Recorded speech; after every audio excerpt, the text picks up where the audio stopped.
अब हम बांग्लादेश में असीम मुनीर की साजिश का बीएनपी मॉड्यूल का खुलासा करेंगे। बांग्लादेश में चुनाव से पहले एक और भारत विरोधी ताकत की एंट्री हो गई है। 17 साल बाद खालिदा जिया के बेटे और बीएनपी के चीफ तारिक रहमान बांग्लादेश लौट आए हैं, लेकिन वो खुद नहीं लौटे बल्कि असीम मुनीर ने बांग्लादेश में प्लांट करवाया है। और ये दावा किस आधार पर किया जा रहा है और क्यों कहा जा रहा है कि तारिक रहमान बीएनपी चीफ बनकर नहीं बल्कि आईएसआई का एजेंट बनकर बांग्लादेश लौटे हैं? इन सारे सवालों के जवाब आपको हमारी स्पेशल रिपोर्ट में मिलेंगे। देखिए आप रिपोर्ट।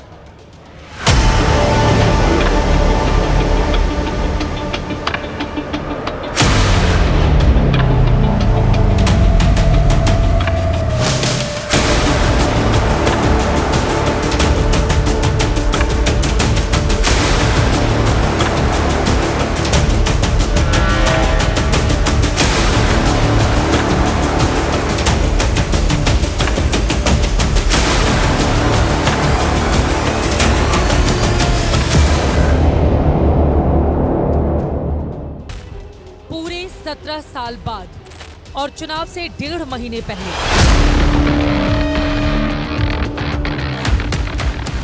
बांग्लादेश की धरती और बांग्लादेश की राजनीति दोनों में तारिक रहमान ने जबरदस्त एंट्री मारी है। आज प्रथमेই আমি রব্বুল আলামিনের দরবারে হাজারো লক্ষ কোটি শুকরিয়া জানাতে চাই। রব্বুল আলামিনের অশেষ রহমতে আজ আমি আমার প্রিয় মাতৃভূমিতে ফিরে আসতে পেরেছি আপনাদের দোয়ায়। আপনাদের মাঝে। लेकिन क्या तारिक रहमान सिर्फ बीएनपी का चीफ बनकर लौटा है या पाकिस्तानी खुफिया एजेंसी आईएसआई का एजेंट बनकर? ढाका की जिन सड़कों पर कल तक भारत विरोधी कट्टरपंथियों की भीड़ का कब्जा था, ढाका की वही सड़कें आज बीएनपी चीफ तारिक रहमान के स्वागत में भीड़ के सैलाब में डूबी हुई थी। लंदन से ढाका पहुंचने के बाद तारिक रहमान ने बस में बैठकर रोड शो किया और लाखों लोगों की भीड़ ने उसके लिए पलक पावड़े बिछा दिए। आखिर मोहम्मद यूनुस ने तारिक रहमान के लिए रेड कारपेट क्यों बिछा दिया?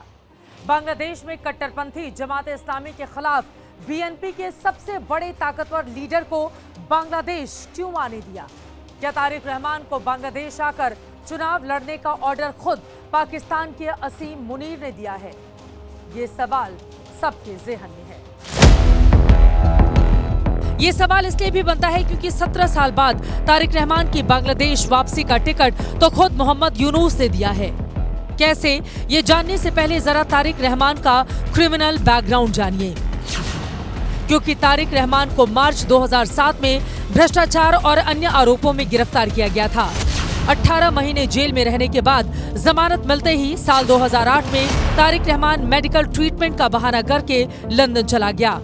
रहमान के खिलाफ बांग्लादेश में करीब 85 आपराधिक मामले दर्ज किए गए थे, जिनमें भ्रष्टाचार, मनी लॉन्ड्रिंग, राजद्रोह, राजनीतिक हिंसा से जुड़े गंभीर आरोप भी शामिल हैं, जिनमें उसे उम्र कैद की सजा भी सुनाई जा चुकी थी। साल 2004 में ग्रेनेड अटैक में शेख हसीना को जान से मारने की साजिश के केस में भी तारिक रहमान आरोपी था। साल 2023 में शेख हसीना सरकार में बांग्लादेश की अदालत ने रहमान को भ्रष्टाचार के केस में 9 साल की सजा सुनाई थी। इतने सारे क्रिमिनल केस की वजह से तारिक रहमान 17 साल तक बांग्लादेश में कदम रखने से डरता रहा, लेकिन अब पूरे कॉन्फिडेंस के साथ बांग्लादेश लौट आया है, वो भी बांग्लादेश का प्रधानमंत्री बनने की हसरत लेकर। इसी साल जून में मोहम्मद यूनुस ने लंदन जाकर तारिक रहमान से मुलाकात की थी, जिसमें मोहम्मद यूनुस ने तारिक रहमान को वापस बांग्लादेश आने का ऑफर दिया था। इसके बाद यूनुस सरकार ने तारिक रहमान पर चल रहे सारे क्रिमिनल केस खत्म करवा दिए। आज की तारीख में तारिक रहमान के खिलाफ कोई भी केस बाकी नहीं है। इसीलिए बांग्लादेश लौटते ही तारिक रहमान पहले अपनी मां खालिदा जिया से नहीं मिला, बल्कि एयरपोर्ट से ही फोन करके सबसे पहले मोहम्मद यूनुस को थैंक यू किया। Thank you so much, thank you so much. জি জি আমার জন্য আমার থ্যাংক ইউ সো মাচ। আপনার শরীর কেমন আছে? হ্যাঁ, দোয়া করবেন ইনশাআল্লাহ। আমি আমার পক্ষ থেকে এবং আমার পরিবারের পক্ষ থেকে ধন্যবাদ জানাচ্ছি। আপনি আপনার পক্ষ থেকে বিভিন্ন রকম আয়োজন করেছেন, বিশেষ করে আমার নিরাপত্তার জন্য। Thank you so much. अब इतनी शातिर प्लानिंग मोहम्मद यूनुस के दिमाग में आई तो नहीं होगी, वो उसकी उपज नहीं हो सकती। एक्सपर्ट भी कह रहे हैं कि इसके पीछे असीम मुनीर का ही दिमाग और आईएसआई की प्लानिंग है। एक्सपर्ट के मुताबिक चुनाव में बीएनपी को जिताकर और तारिक रहमान को प्रधानमंत्री बनाकर असीम मुनीर बांग्लादेश में भी पाकिस्तान जैसे रिजीम चाहता है, जिसमें तारिक रहमान प्रधानमंत्री बनकर लोकतांत्रिक सरकार का चेहरा बन जाएगा, जिसकी आड़ लेकर बांग्लादेश में असली कंट्रोल कट्टरपंथियों और बांग्लादेशी सेना के पास होगा। वैसे ही जैसे पाकिस्तान में शहबाज शरीफ नाम के प्रधानमंत्री और पाकिस्तान में राज असीम मुनीर की फौज का है। लेकिन अब सवाल यह है कि बांग्लादेश में मोहम्मद यूनुस की जगह पर असीम मुनीर और आईएसआई ने तारिक रहमान को ही क्यों चुना? इसकी वजह है तारिक रहमान का भारत विरोधी और पाकिस्तान परस्त पास्ट। तारिक रहमान पर पाकिस्तानी खुफिया एजेंसी आईएसआई का बांग्लादेशी एजेंट होने का टैग लगता रहा है। कहा जाता है कि साल 2001 से 2006 के दौरान खालिदा जिया प्रधानमंत्री थी, तब रहमान ही पावर सेंटर था और उसका आईएसआई से गहरा रिश्ता था। इस दौरान तारिक रहमान ने आईएसआई के इशारे पर बांग्लादेश की धरती से भारत विरोधी एजेंडे को आतंकवादियों के जरिए बढ़ावा दिया। तारिक रहमान पर भारत विरोधी गतिविधियों के लिए हथियार तस्करी का एक केस भी 2004 में दर्ज हुआ था। साल 2019 में तारिक रहमान ने बांग्लादेश में anti India campaign India out को सपोर्ट किया। साल 2019 में आम चुनाव से पहले तारिक रहमान और आईएसआई अधिकारियों की जेद्दाह में मीटिंग हुई थी। तब तारिक रहमान और आईएसआई अधिकारियों के बीच फोन पर की गई बातचीत का ऑडियो रिकॉर्डिंग भी सामने आया और आरोप ये भी है कि लंदन से बैठकर ही तारिक रहमान ने शेख हसीना के तख्तापलट की साजिश आईएसआई के साथ मिलकर रची थी। इसीलिए मोहम्मद यूनुस की जगह बांग्लादेश के प्रधानमंत्री की कुर्सी पर आईएसआई और असीम मुनीर की पहली पसंद तारिक रहमान बना है। माना जाता है कि 2001 से 2006 के बीच जब तारिक रहमान की मां खालिदा जिया बांग्लादेश की प्रधानमंत्री थी, तभी तारिक रहमान की नज़दीकियां पाकिस्तानी खुफिया एजेंसी आईएसआई से बढ़ गई थी। दरअसल तारिक रहमान के पिता और खालिदा जिया के पति जियाउर रहमान कभी पाकिस्तानी सेना में अधिकारी थे और 1965 में पाकिस्तान की तरफ से भारत के खिलाफ जंग लड़ी थी। बाद में जियाउर रहमान बांग्लादेश के सैन्य शासक भी रहे थे। यही वजह है कि खालिदा जिया की भी पाकिस्तान से नज़दीकियां थीं। ऐसे में अब पाकिस्तान और पाकिस्तानी खुफिया एजेंसी आईएसआई चाहती है कि उनका वफादार तारिक रहमान ही बांग्लादेश का नया प्रधानमंत्री बने। तारिक रहमान के लिए मोहम्मद यूनुस ने बांग्लादेश में कालीन बिछा दिया, जिस पर चलकर तारिक रहमान अब बांग्लादेश का प्रधानमंत्री बनना चाहता है। इसके लिए आईएसआई ने पहले से ही माहौल तैयार करके रखा हुआ है। बांग्लादेश में बीएनपी चीफ तारिक रहमान की एंट्री होना, जिसमें यूनुस सरकार का पूरा सपोर्ट होना और कट्टरपंथी जमातों का एकदम चुप होना, ये गहरा शक पैदा करता है कि तारिक रहमान बीएनपी चीफ बनकर बांग्लादेश लौटा है या आईएसआई का एजेंट बनकर। और ये शक इसलिए भी बढ़ रहा है क्योंकि तारिक रहमान से पहले बांग्लादेश में आईएसआई ने पाकिस्तानी आतंकवादियों की एंट्री करवा दी है, जिसके एक्सक्लूसिव सबूत एबीपी न्यूज के पास मौजूद हैं। एक तरफ बांग्लादेश में बीएनपी चीफ तारिक रहमान की तकरीर हो रही है और दूसरी ओर उसी बांग्लादेश में जैश ए मोहम्मद के टॉप कमांडर मजहर सईद शाह की जिहादी तकरीरें भी सामने आ रही हैं। सरों पे कफन बांधकर सो के जिहाद और शो के शहादत लेकर इंशाअल्लाह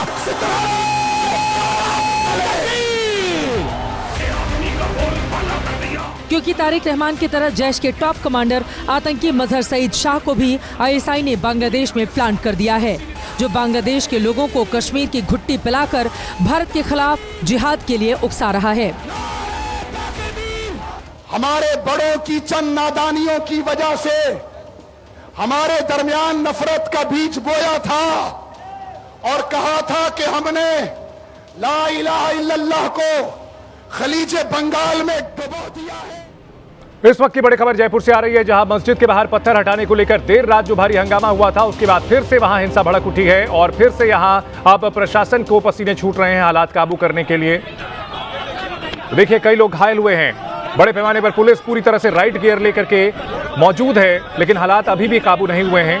रात को मस्जिद में के बाहर पत्थर हटाने को लेकर के विवाद हुआ था, पथराव हुआ था, और इसके बाद अभी फिर से यहां पर हालात बिगड़े हुए नजर आ रहे हैं। प्रशासन के आला अधिकारी दिख रहे हैं, उनके साथ बड़ा पूरा सुरक्षा दस्ता नजर आ रहा है, लेकिन फिर भी अभी तक चीजें काबू में नहीं आ पाई हैं। अभी हुई हिंसा में कई और लोगों को चोटें आई हैं। मस्जिद के बाहर बाउंड्री वॉल बनाई जा रही थी और इसको लेकर जब पुलिस मना करने के लिए पहुंची तो उपद्रवियों ने उन पर पथराव किया था। कई लोगों को चोटें आई थी, कई पुलिसकर्मी जख्मी हुए। इसके बाद पुलिस की ओर से आंसू गैस के गोले छोड़े गए, लाठीचार्ज किया गया था, और अभी भी मस्जिद के बाहर पत्थर हटाने को लेकर जो विवाद हुआ था वो गरमाया हुआ है। अभी भी हालात काबू में नहीं आए हैं। बड़े पैमाने पर पुलिस और प्रशासन की टीम यहां मौके पर मौजूद है, बड़े अधिकारी भी मौजूद हैं, लेकिन यहां नारेबाजी हो रही है। क्या नाम है? ये पत्थरबाज है जो चोमू और में। देखिए अभी इन गिरफ्तारियां हो रही हैं, पहचान की जा रही है। जिन लोगों ने उपद्रव किया था, देर रात को पुलिस पर हमला बोला था, उन लोगों की पहचान की जा रही है। उन्हें पकड़ करके गाड़ियों में डाला जा रहा है। किसको निकलता है?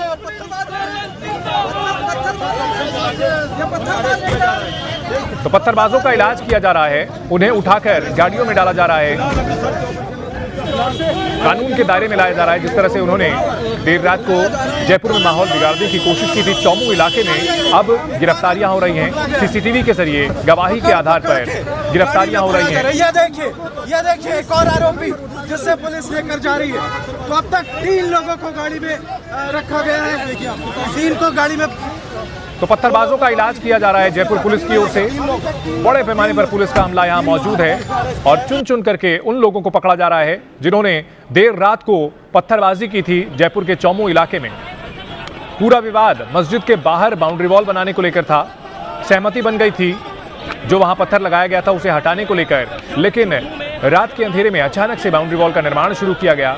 पुलिस की टीम जब यहां पर मना करने के लिए पहुंची तो पथराव किया गया, और जिन उपद्रवियों ने पथराव किया था, जयपुर के माहौल को बिगाड़ा था, अब पुलिस उन्हें पकड़कर कानून के दायरे में ला रही है और उनका इलाज अब किया जा रहा है, उनकी गिरफ्तारियां हो रही हैं। जयपुर की ये सीधी तस्वीरें, अलग अलग तस्वीरों के जरिए समझिए पत्थरबाजों का इलाज, पत्थरबाजों को गाड़ियों में डाला जा रहा है। बड़े पैमाने पर पुलिस की टीम यहां पर मौजूद है। हालात ना बिगड़े इसके लिए आप देख सकते हैं हेलमेट, बैटन और इसके साथ साथ फुल राइट गियर में पुलिस नजर आ रही है, क्योंकि जयपुर में माहौल बिगाड़ने की कोशिश की है। समुदाय विशेष के लोगों ने पथराव किया था, मामले को जानबूझकर बिगाड़ने की कोशिश की गई। हालांकि मस्जिद कमेटी अभी भी यह दावा कर रही है कि विशेष संगठन के कहने पर पुलिस ने उन पर दबाव डाला था और सहमति बनवाई थी। अब सवाल यह उठ रहा है कि अगर कोई अतिक्रमण नहीं था, अगर सब कुछ ठीक था, तो फिर रात के अंधेरे में अचानक से क्यों बाउंड्री वॉल बनाने की जरूरत पड़ी। इस खबर पर हमारे सहयोगी मोहम्मद मोइन हमारे साथ जुड़ चुके हैं। मोइन, क्या जानकारी मिल रही है? जिन लोगों को पकड़ा जा रहा है ये वही है जिन्होंने पत्थरबाजी की थी रात को? जी बिल्कुल, शक के आधार पर तमाम लोगों को हिरासत में लिया गया है। पुलिस का कहना है कि हमने जो आसपास के सीसीटीवी फुटेज है उसके जरिए मिलान कराएंगे। इसके साथ साथ पुलिस कर्मियों ने जो वीडियो बनाया है उसके जरिए मिलान कराया जाएगा, और मिलान करके इनमें से जो लोग हिरासत में लिए गए हैं, जिनसे पूछताछ की जा रही है, उनके खिलाफ सख्त से सख्त कार्रवाई की जाएगी।